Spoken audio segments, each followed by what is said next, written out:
Para kay Senator Kiko Pangilinan, mahalagang maipasa ang dalawang panukalang batas na kanyang isinusulong sa Senado na nakasentro sa kapakanan ng mga magsasaka at mangingisda ng bansa. Sa bisa ng nasabing batas, sandaling maaprubahan, maaari nitong mapababa ang presyo ng mga pangunahing bilihin habang mapapataas ang kita at produksyon ng mga nasa sektor. Tunghayan ang kabuuan ng balita mula sa report ni Cristina Pontejos. Dalawang panukalang batas sa Senado, layuning pababain ang suporta sa mga magsasaka at mangingisda. Aprobado na sa ikalawang pagbasa ng Senado ang dalawang panukalang batas na nakatuon sa pagpapalakas ng sektor ng agrikultura na inihain ni Senator Kiko Pangilinan, Chair ng Senate Committee on Agriculture, Food and Agrarian Reform. Layunin ng mga panukalang ito na mapababa ang presyo at mapalakas ang seguridad sa pagkain, mapabuti ang suporta para sa mga magsasaka at mangingisda. Ayon kay Senador Francis Pangilinan, ang Senate Bill No. 1991 o Agriculture and Fisheries Extension Act at Senate Bill No. 1990 o Agricultural Cooperatives Act ay naglalayon itong pataasin ang pagiging produktibo ng agrikultura, gawing mas abot kaya ang presyo at gawing mas mabisa ang sistema ng supply ng pagkain sa bansa.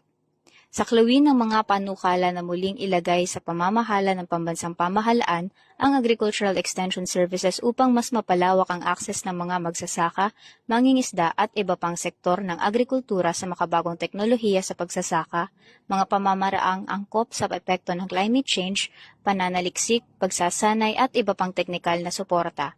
Layunin ng panukala na palakasin din ang koordinasyon ng Department of Agriculture sa mga state universities and colleges, lokal na pamahalaan at pribadong sektor upang matiyak na makarating sa komunidad ng mga magsasaka at mangingisda ang makabagong teknolohiya at serbisyong pang-agrikultura.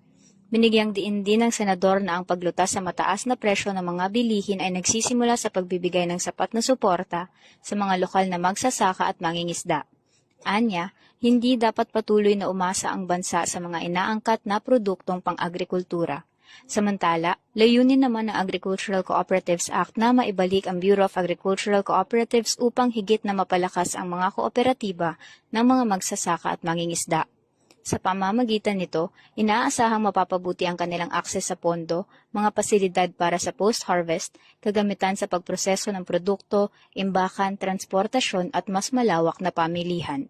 Ani ni Pangilinan na ang mas matatag na mga kooperatiba ay magbibigay sa mga magsasaka ng mas malaking kapangyarihan sa pakikipagnegosasyon, magpapababa ng kanilang pagdepende sa mga middleman at magbibigay daan upang makinabang sila sa economies of scale.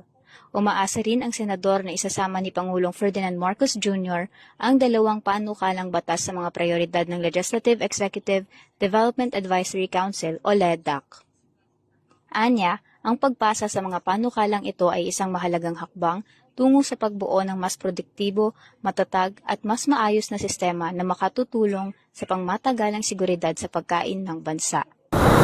Para sa EuroTV News, sumasaludo sa bawat Pilipino.